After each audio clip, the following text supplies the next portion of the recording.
नमस्कार दोस्तों, study mentor में आपका स्वागत है। दोस्तों, आज हम जा रहे बात करें कक्षा 9वीं के भूगोल भाग 2 को पढ़ने, भारत का भौतिक स्वरूप। दोस्तों, एक बात मैं आपको बताऊं कि हम इसके पहले भाग को यानी फर्स्ट पार्ट को हम ख़त्म कर चुके हैं, जिसमें हमने भौतिक स्वरूप के बारे में बताया था। हमने हिमालय पर्वत के बारे में बताया था और उसकी चोटियों के बारे में हमने बात की थी। दोस्तों, मैं उम्मीद करता हूँ कि आपने एटलस को ज़रूर देखा होगा, हिमालय पर्वत को गौर से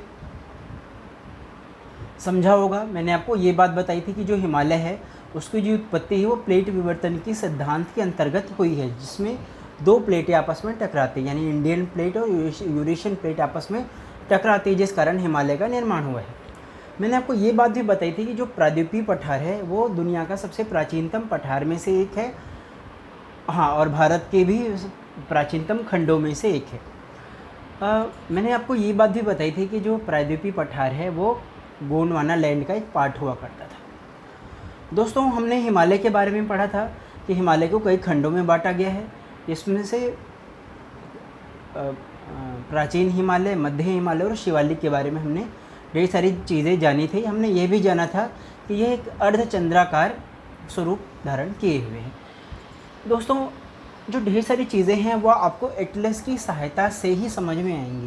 मैं आपको ये बात बार बार बता रहा हूँ। चलिए अब हम जा रहे हैं उसके दूसरे खंड के बारे में बात करने। आज हम जा रहे हैं उत्तरी मैदान के बारे में बातें करेंगे और उसके आगे क्या होता है हम उसके बारे में भी जानेंगे। तो चलिए दोस्तों, शुरू करते हैं। आपकी सहजता के लिए मैंने यहाँ पे स्क्रीन के ऊपर हाईलाइट कर रखा है।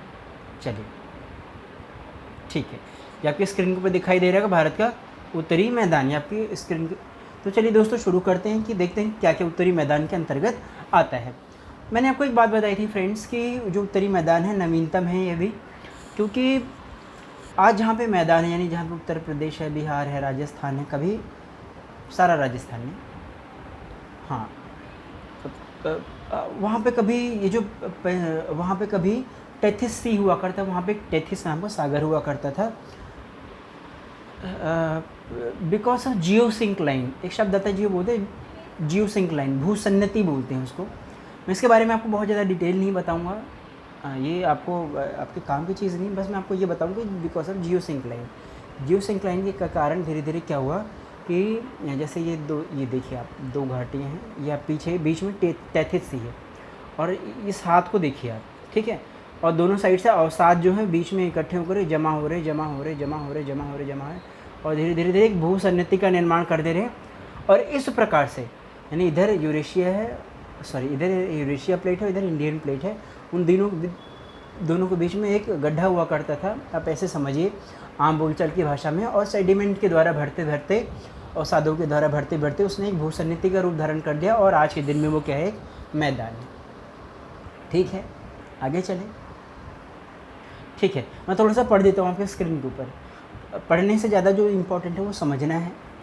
आपको किताब को बार बार देखना पड़ेगा और एटलस को भी बार बार देखना पड़ेगा। तो चलिए दोस्तों, शुरू करते हैं। उत्तरी मैदान मुख्यतः नदी घाट, 3 प्रमुख नदी प्रणालियाँ हैं, सिंधु, गंगा एवं ब्रह्मपुत्र, तथा इसे सहायक नदियों से बना है। यह उत्तरी मैदान जलोढ़ मृदा से बना हुआ है। लाखों वर्षों में हिमालय के गिरिपद में स्थित बहुत ढेर सारे बेसिन यानी द्रोणियों में जलोढ़ के निक्षेप हुए, इससे इस उपजाऊ मैदान का निर्माण हुआ है। इसका विस्तार 7 लाख वर्ग किलोमीटर क्षेत्र में फैला हुआ है। ठीक है, ये बहुत इंपॉर्टेंट है। ठीक है, और इसके बारे में थोड़ी सी डिटेल है, वो मैंने हाईलाइट नहीं की है, लेकिन आप इसको पढ़ लीजिए कि मैदान लगभग 2400 किलोमीटर लंबा है और 240 मीटर से 300 किलोमीटर तक चौड़ा है। या आप जरा उत्तरी मैदान की स्क्रीन देख लीजिए। दोस्तों, एक चीज़ मैं आपको बता दूं कि उत्तरी मैदान के ऊपर खनिज नहीं पाए जाते हैं, उत्तरी मैदान के ऊपर अनाज उगाए जाते हैं, खेती की जाती है, इसलिए ये विशिष्ट है। चलिए, तो ये सघन जनसंख्या वाला भौगोलिक क्षेत्र है। समृद्ध मृदा का आवरण, पर्याप्त पानी को उपलब्धता एवं अनुकूल जलवायु के कारण कृषि की दृष्टि से यह भारत का अत्यधिक उत्पाद क्षेत्र है। अच्छा, मैंने निक्षेप के बारे में सारी बातें जो हैं वो बता ही दी है। तो चलिए आगे चलते हैं दोस्तों, उत्तरी मैदान के बारे में थोड़ी सी बातें और जानकारी लेते हैं। अच्छा, एक और शब्द है जब बोलते हैं दोआब। दोआब क्या होता है, ये आप ब्लू बॉक्स के ऊपर आपके को दिखाई दे रहा होगा। दोआब का अर्थ होता है दो नदियों के बीच का भाग। दोआब 2 शब्दों से मिलकर बना है, ठीक है। दो अर्थात दो तथा आब यानी पानी। इस प्रकार पंजाब में भी दो शब्दों से मिलकर के बना है। पंच का अर्थ होता है पाँच और आब का अर्थ होता है पानी। दो आब का मतलब होता है दोस्तों दो नदियों के बीच में जो स्थलखंड होता है ना, जो भू क्षेत्र होता है, वो जो उपजाऊ भू क्षेत्र होता है उसे दो आब बोलते हैं। आप ऐसे बोलचाल की भाषा में इसको समझिए। चलिए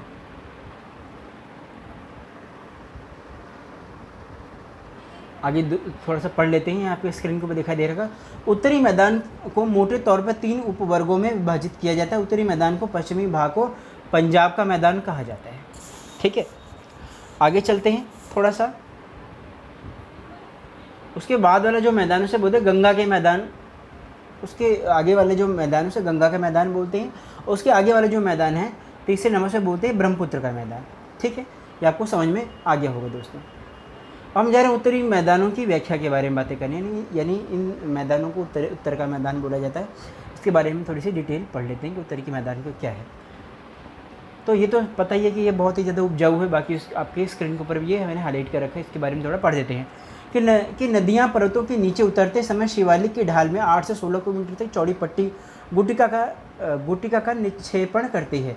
इसे भाभर के नाम से जाना जाता है। सभी सरिताएँ इस भाभर पट्टी में विलुप्त हो जाती हैं। इस पट्टी के दक्षिण में यह सरिताएँ एवं नदियाँ पुनः निकल जाती हैं एवं नम तथा दलदली क्षेत्र का निर्माण करती है, जिसे तराई कहा जाता है। यह वन्य प्राणियों से भरे जंगलों का क्षेत्र होता है। दोस्तों मैं आपको एक बात बताऊं कि निक्षेप का मतलब होता है जमाव। जहाँ पे अवसाद जो आकर के जमा होते हैं उसे निक्षेप बोलते हैं। ठीक है, तो पर्वतों के नीचे वाला जो भाग उसे पर्वत पद बोलते हैं, यानी गिरिपद भी इससे बोलते हैं। तो यहाँ पे ढेर सारे जो अवशिष्ट पदार्थ है, जो अवसाद है, जो बोल्डर्स हैं, पर्वतों के टुकड़े आकर के यहाँ पे जमा होते हैं। तो जमा होने के कारण बहुत बड़े बड़े बोल्डर्स होते हैं, तो इसे भाभर बोलते हैं। तो नदियाँ इसमें आती हैं और गिरती हैं और गायब हो जाती हैं, क्योंकि पत्थर होते हैं, उसके पानी रिस जाता है फ़नल के समान। जैसे फ़नल होता है ना, फ़नल में कोई चीज़ डालो, ठीक है, तो फ़नल नीचे चला जाता है। ठीक उसी प्रकार से बड़े बड़े बोल्डर्स होते हैं ढेर सारे, और उसके ऊपर पानी गिराओ तो पानी अंदर को चला जाता है। जैसे आप क्या कर सकते हैं कि एक प्रयोग के रूप में आप आलू को लें और आलू को टेबल के ऊपर बिछा दें और आलू के ऊपर आप पानी डालना चालू करें, तो जो सारा जो पानी है वो नीचे चला जाएगा और नीचे से बहेगा। आलू के ऊपर आपको पानी दिखाई नहीं देगा। ठीक उसी प्रकार से जो नदियाँ हैं वो नीचे को चली जाती हैं, उसके बाद वो बहुत लंबे समय तक नीचे तक रहती हैं। कुछ दूरी पे जा कर के वो बाहर उजागर होती हैं। तो वो जो भाग होता है उसे तराई का मैदान बोला जाता है। ये जंगलों के लिए बड़ा ही अनुकूल होते हैं, यहाँ पे जंगल पाए जाते हैं। लेकिन वर्तमान परिप्रेक्ष्य में लगातार खेती के विस्तार के कारण और शरणार्थियों को बसाने के कारण उनका सफाई किया जा चुका है, जो ठीक नहीं है। आगे थोड़ी सी और चीज़ें पढ़ देते हैं। अब हम जा रहे हैं दोस्तों बातें करें प्रायद्वीपीय पठार के बारे में, जिसके बारे में हमने बोला था ये दुनिया का सबसे पुराना उच्च खंड में से एक है, जिसे प्रायद्वीपीय पठार के नाम से जाना जाता है। ये देखने में त्रिभुजाकार है। कैसा है? त्रिभुज के आकार का। ठीक है, मैं ज़रा दिखा देता हूँ स्क्रीन के ऊपर ये कैसा है। अच्छा यहाँ नहीं है, चलिए ऊपर चलते हैं, ऊपर आपको दिखाता हूँ मैं ये कैसा है। ठीक है, हाँ शाबाश, ये ऐसा है। ये जो आपको दिखाई दे रहा है नीचे वाला भाग, रुकिए मैं आपको यहाँ करता हूँ। सॉरी, ये कर्सर आपको दिखाई दे रहा है यहाँ पे, ये त्रिभुज के आकार का ये जो भाग है सारा, ये क्या है? प्रायद्वीपीय पठार है। चलिए आगे चलते हैं। ठीक है, जो नर्मदा नदी है दोनों के बीच में सीमा बनाती है। चलिए आगे चलते हैं फ्रेंड्स। हम जा रहे हैं प्रायद्वीपीय पठार के बारे में पढ़ने। आपके स्क्रीन के ऊपर दिखाई दे रहा होगा। इसको थोड़ा सा हाईलाइट कर देता हूँ, सॉरी जूम कर देता हूँ, आपके ऊपर हाईलाइट दिखाई दे रहा होगा। प्रायद्वीपीय पठार में थोड़ा सा पढ़ देता हूँ इसके बारे में। प्रायद्वीपीय पठार एक मेज की आकृति वाला स्थलखंड है जो पुराने क्रिस्टलीय और आग्नेय तथा रूपांतरित शैलों से बना हुआ है। यह गोंडवाना भूमि के टुकड़े एवं अपवाहन के कारण बना है तथा यही कारण है ये प्राचीनतम भूभाग में इसका एक हिस्सा है। कैसा? टेबल नुमा है, इस प्रकार से, ऐसे और ऐसे, इस प्रकार से, यानी इसमें शिखर नहीं है। ठीक है, तो मैं क्या पढ़ रहा था कि प्रायद्वीपीय पठार एक मेज की आकृति वाला स्थलखंड है जो पुराने क्रिस्टलीय आग्नेय तथा रूपांतरित शैलों से बना हुआ है। ये गोंडवाना भूमि के टूटने एवं अवसाद के कारण बना था। यही कारण है कि प्राचीनतम भूखंडों में से एक है। इसे भी दो भागों में बांटा जाता है, मध्य उच्च भूमि तथा दक्कन का पठार। इसके बारे में थोड़ा सा बता दूं। नर्मदा नदी के उत्तर में प्रायद्वीपीय पठार का वह भाग जो मालवा के पठार के अधिकतम भागों में फैला हुआ उसे उच्च भूमि के नाम से जाना जाता है। अब मैं जा रहा हूँ प्रायद्वीपीय पठार के बारे में बातें करने। एक सेकंड, ठीक है। और थोड़ा सा मैं आगे और भी पढ़ देता हूँ आपकी समझ के लिए। कि विंध्य श्रृंखला दक्षिण में सतपुड़ा श्रृंखला और उत्तर पश्चिम में अरावली श्रृंखला से घिरा हुआ है। पश्चिम में धीरे धीरे राजस्थान के बदुई तथा पथरीले मरुस्थल में भी मिल गया है। इस क्षेत्र में बहने वाली नदियाँ चंबल, सिंध, बेतवा, केन और दक्षिण पश्चिम में पूर्व की तरफ बहती हैं। इस प्रकार वे क्षेत्र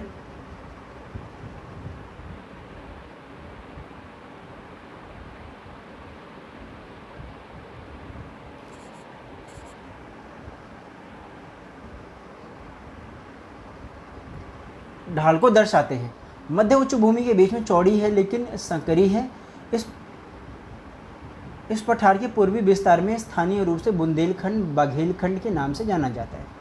तो दोस्तों इसको आपको एक बार देखना है, ठीक है, एटलस की सहायता से। दक्षिण का पठार एक त्रिभुजाकार भाग है जो कि नर्मदा नदी के दक्षिण में स्थित है, ये मैंने आपको बता दिया है। स्थानीय रूप से मेघालय, कार्बी एंग्लोज पठार तथा उत्तर के कछार पठारी हैं। दोस्तों क्या है कि मैं आपको एक बात और बताऊं कि जो मेघालय है वो जो पहाड़ियाँ हैं ना, ये पहले कभी दक्कन पठार का भाग हुआ करती थी, लेकिन बिकॉज ऑफ डिस्ट्रोफिज्म, भूपटल विरूपण के कारण अभी क्या है वो जो नॉर्थ ईस्ट की जो पहाड़ियाँ हैं वो दक्कन के पठार से अलग हो गई हैं। उसके बीच में सुंदरबन डेल्टा आ गया है। ये मैं आपको एटलस की सहायता से ही बता सकता हूँ। इसको आपको एटलस में देखना पड़ेगा एक बार।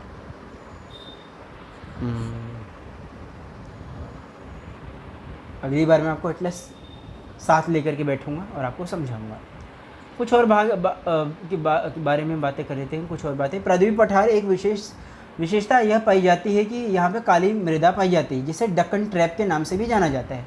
इसकी उत्पत्ति ज्वालामुखी से हुई है, इसलिए इसके शैल आग्नेय हैं। वास्तव में इन शैलों का समय आज के अपरदन से हुआ है। इसमें काली मृदा का निर्माण हुआ है। अरावली पहाड़ियाँ प्रायद्वीपीय पठार के पश्चिम में एवं उत्तर पश्चिम पर स्थित हैं। ये बहुत ही अपर्दित एवं खंडित पहाड़ियाँ हैं। ये गुजरात से लेकर के दक्षिण तथा पश्चिम एवं उत्तर पूर्व दिशा में फैली हुई हैं। फ्रेंड्स, मैं आपको एक बात बताऊं कि हालांकि पूरे भारत में कहीं पर भी आप आइलैंड्स को छोड़ दीजिए, ठीक है, एक हमारे पास आइलैंड है दैट इज़ बैरन आइलैंड, ठीक है, जहाँ पे ज्वालामुखी उद्गार होता है और वो सुषुप्त ज्वालामुखी है, एक्टिव वोल्केनो नहीं है। पूरे भारतीय खंड में ठीक कहीं पर भी ज्वालामुखी उद्गार नहीं होता है। ऐसे में वर्तमान में महाराष्ट्र या पूरे दक्कन ट्रैप में किसी भी प्रकार से ज्वालामुखी की क्रिया होने की कोई संभावना ही नहीं है। लेकिन आज से बहुत समय पहले जब दक्कन ट्रैप जो है, यानी जो दक्षिण का जो पठार है, वो वर्तमान स्वरूप में नहीं था, यानी जब केवल त्रिभुजाकार था और यूरेशिया, मतलब कि जब इंडियन प्लेट यूरेशिया प्लेट से टकराई हुई नहीं थी और ये क्या कह सकते हैं इसको कि मकर रेखा से आगे आगे चुकी थी, तो वहाँ पे एक आइलैंड पड़ता है, उसका नाम है रियूनियन। जब वो उसके पास गई तो उसका जो ज्वालामुखी है वो फट करके क्या कहते हैं हिमालय के भारतीय प्रायद्वीप के ऊपर फैल गया था। एक सेकेंड, हाँ दोस्तों, तो दक्कन ट्रैप के बारे में पढ़े थे। तो रियूनियन से जब ये रियूनियन है मान लीजिए, और ये देखिए, ये समझिए कि ये दैट इज़ रियूनियन, और ये हिमालय जो हिमालय है वो यहाँ से ये जो इंडियन प्लेट है ये ऐसे यहाँ से गुजर रही है और बाद में जाकर के यूरेशिया से टकरा जाएगी। तो ये रियूनियन आइलैंड है, यहाँ से जब टकराई तो इससे ज्वालामुखी जो है वो इंडियन प्लेट के ऊपर फैल गया। उसके बाद इंडियन प्लेट आगे चली गई। वही दक्कन ट्रैप आज काली मृदा के नाम, मतलब दक्कन ट्रैप के ऊपर जो ज्वालामुखी उद्गार के जो राख पाई जाती है वही बाद में काली मृदा के रूप में परिवर्तित हो गई। अब हम जा रहे हैं बातें करने भारतीय मरुस्थल के बारे में, ठीक है, आपकी स्क्रीन पर दिखाई दे रहा होगा दोस्तों। अरावली पहाड़ी के पश्चिम के किनारे पर थार का मरुस्थल स्थित है। यह बालू के टिब्बों से ढका एक तरंगित मैदान है। इस क्षेत्र में प्रति वर्ष 1500 किलोमीटर से भी कम वर्षा होती है। सॉरी 150 किलोमीटर से भी कम वर्षा होती है। दोस्तों असल में वर्षा 50 मिलीमीटर सेंटीमीटर से भी कम होती है। और 50 मतलब मैं बताऊं कि आपको कैसे समझाऊं मैं, मैप की सहायता से मैं आपको मानसून वाले चैप्टर में इसको समझा पाऊंगा कि जैसे जैसे आप राजस्थान में क्या कह सकते हैं पूर्व से पश्चिम की तरफ जाएंगे वैसे वैसे जो वर्षा है वो कम होती जाती है और एटलीस्ट लास्ट में आकर के 5 सेंटीमीटर तक ही वर्षा बच पाती है। ठीक है, यहाँ पे एक ही नदी है उसका नाम लूनी है। ठीक है, तो चलिए आगे दोस्तों शुरू करते हैं। अच्छा, जो अर्धचंद्राकार जो बालू के स्तूप पाए जाते हैं ना, टीले पाए, उसे बरखान बोलते हैं। यहाँ पे इसको आप एक बार देख लेना, पढ़ लेना। ओ उसके बाद जा रहे हैं बातें करने दोस्तों तटीय मैदान के बारे में बातें करेंगे। तटीय मैदान क्या होता है? तटीय मैदान यानी कि हिमालय यानी कि यह जो है वो दक्षिण भारत में पूर्व और पश्चिम की साइड जो भाग है उसे तटीय मैदान के नाम से जाना जाता है। स्क्रीन के ऊपर में दिखा रहा हूँ, तब आपको अच्छे समझ में आएगा। चलिए हाँ, ये देखिए ये वाला जो भाग है ना, स्क्रीन के ऊपर दिखाई दे रहा होगा ये।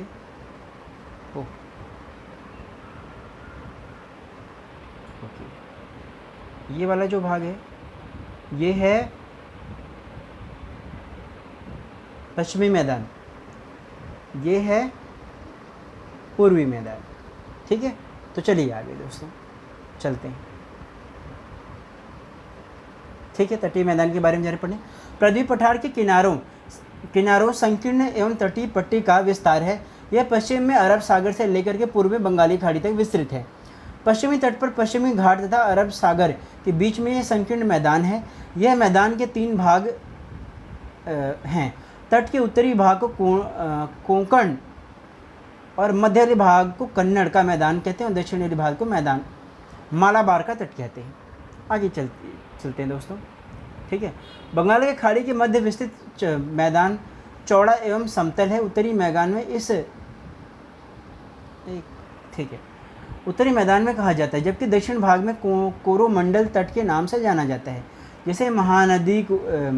जैसे महानदी गोदावरी, कृष्णा तथा कावेरी इस तट पर विशाल डेल्टा का निर्माण करती हैं और चिल्का झील पूर्व तट पर स्थित है। आगे चलते हैं।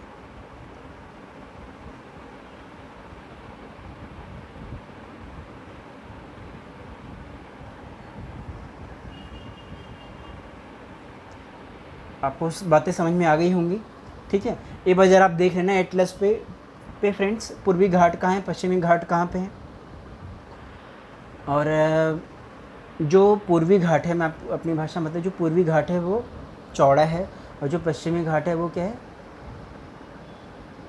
सकरा है, पतला है। आगे चलते द्वीप समूह के बारे में जा रही बात करने। मैं आपको थोड़ा सा बताता हूँ। ठीक है, आप पहले ही देख चुके हैं कि भारत का मुख्य जो स्थल भाग है अत्यधिक विशाल है। इसके अतिरिक्त भारत में 2 द्वीप समूह हैं। क्या आप इस द्वीप समूह के बारे में जानते हैं दोस्तों? मैं उम्मीद करता हूँ कि आप जानते होंगे पहले से। थोड़ा ध्यान दें। तो केरल के मालाबार तट पर स्थित लक्षद्वीप स्थित 2 को ज्ञात कीजिए। द्वीप समूह का एक समूह छोटे प्रवाल द्वीपों के नाम से जाना जाता है। पहले इसे लकाव द्वीप या मिनिकॉय तथा एमिनट के नाम से जाना। 1983 में लक्षद्वीप। दोस्तों 2 द्वीप समूह हैं, लक्षद्वीप द्वीप समूह, दूसरा है अंडमान निकोबार। ठीक है, आगे चलते हैं। अब बंगाली खाड़ी में स्थित दक्षिण की तरफ फैले हुए द्वीप समूह की ओर ध्यान दीजिए। यह अंडमान निकोबार द्वीप समूह, यह द्वीप समूह आकार में बड़ा है। ठीक है, और ऐसा माना जाता है कि यह द्वीप समूह निमज्जित पर्वत की शिखरों की चोटियां हैं। और दोस्तों जितनी भी मैंने क्या बात बताया कि जो अंडमान निकोबार द्वीप समूह है वह निमज्जित यानी कि कभी वहाँ पे पर्वत हुआ करते थे और because of sea floor rises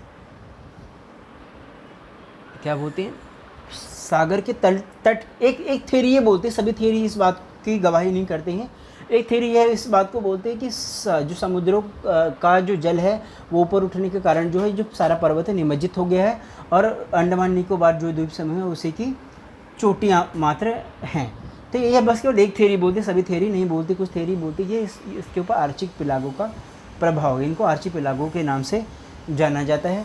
तो दोस्तों मुझे लगता है कि आपको ये जो चैप्टर है कंप्लीट होता है। आप मुझे लगता है कि आपको चैप्टर जो है ढंग से समझ में आ गया होगा। अगर आपको ये वीडियो अच्छा लगा तो इसको लाइक, सब्सक्राइब और शेयर करना ना भूलना। और एक बात मैं आपको और बताऊं कि दोस्तों भूगोल जो है बिना एटलस की सहायता से नहीं समझा जा सकता है। ठीक है दोस्तों, थैंक यू वेरी मच। ठीक है, वीडियो को अच्छा लगे तो लाइक, सब्सक्राइब और शेयर करना ना भूलना। ये जो वीडियो है ये समरी है एनसीईआरटी की, और आपको आप चाहें तो उसको औरों को भी बता सकते हैं।